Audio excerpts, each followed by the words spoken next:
China might have another plague on its hands. But as always, the real virus is the Chinese Communist Party.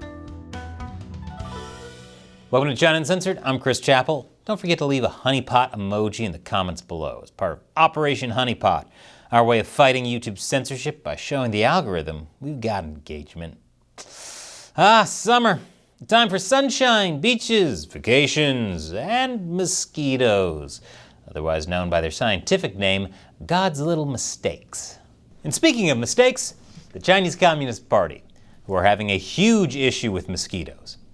You see, certain types of mosquitoes spread a disease called chikungunya, a virus first discovered in tropical Africa that causes high fever, joint pain, fatigue, rashes, and in more serious cases, neurological disorders such as brain swelling or seizures.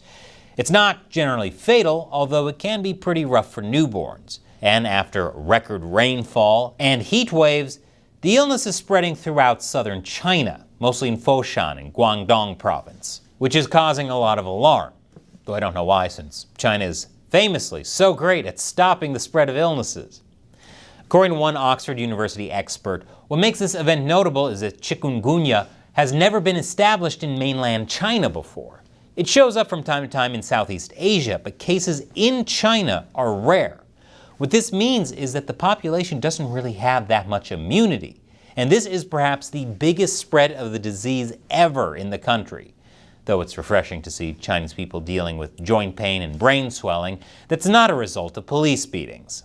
So far, nobody has died, but 7,000 cases have been reported. China is stepping up efforts to fight the viral spread with drones, fines, and nets. I'd assume the nets are for mosquitoes, but with this being China, you can never be sure. Images are appearing online of employees spraying insecticide in the city streets, and especially in places with standing water where mosquitoes can breed. Typical CCP. People are getting sick from mosquitoes? Obviously, the solution is to make the air toxic to breathe. Although, to be fair, this looks like your average day in Beijing. The local government is reportedly even using drones to locate pools of standing water. And they definitely are not using this to spy on people. No, sir, the CCP never. The Chinese Communist Party is also fining people as much as $1,400 for failing to empty water from outdoor receptacles. Which means if they don't empty water, it could attract some blood-sucking pests, and also mosquitoes. And some of these people have also had their electricity shut off. This is China under the CCP. When it comes to draconian measures to fight an illness, turning off people's electricity is just the tip of the iceberg. You will be shocked by what they're doing. But first, if you like this kind of deep dive into what's really going on in China, you've got to subscribe to my premium website, ChinaUncensored.tv. That's where you'll see episodes and live streams we can't put on YouTube.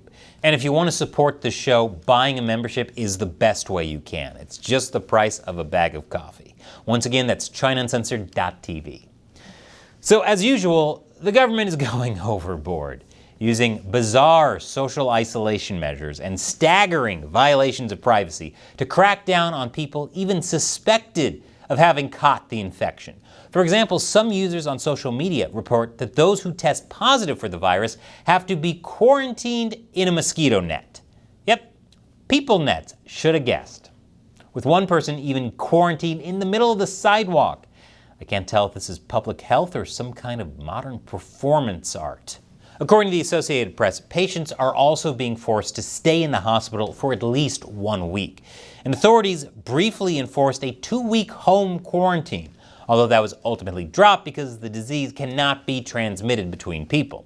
Other netizens have posted that medical professionals in China are going door to door to force everyone to take blood tests for the virus. Even children are forced to take the tests, sometimes without their parents' presence or consent. So if you thought me comparing the CCP to mosquitoes was unfair, they're literally sucking people's blood. If anything, the comparison is too obvious. One single mother even posted a video on social media of a group of people, including a police officer, who entered her children's bedroom in the middle of the night to take blood samples without her knowledge or agreement. I'd say they're like vampires, but vampires have the decency to only enter a home after they've been invited in. Apparently, the family was reported to officials by a local pharmacy who said the son showed signs of a fever. According to News Bites, on August 4th, Foshan authorities mandated pharmacies report sales of certain fever treatment drugs, which appears to be how these children were identified. The hashtag related to this incident has garnered nearly 90 million views on Weibo, with many users being seriously concerned about the authorities' response. After the public outcry, authorities claimed that they're trying to contact the mother, but I doubt much will be done. Even if they do contact her, what'll they say? Tell your kids thanks for the hemoglobin? The main lesson here is that the pandemic lockdowns gave the CCP even more practice violating its citizens' privacy. Now they're even outsourcing snitching to pharmacies. And it could always get worse. It doesn't matter that chikungunya hasn't killed anyone yet, or that people can't spread it to each other. The CCP will use any excuse to increase its authoritarian hold over its citizens. And what it's going to do now is no doubt giving them even more practice for the future, proving them to be an even bigger pest than God's little mistakes. But you know who else is cracking down and acting authoritarian? YouTube. They keep unsubscribing people and hiding our videos from you. So if you want to be notified of every episode, just click this button here to sign up for our free weekly newsletter. There's a bunch of extra stuff in it that you won't see anywhere else. And it's fun. Once again, I'm Chris Chappell. See you next time.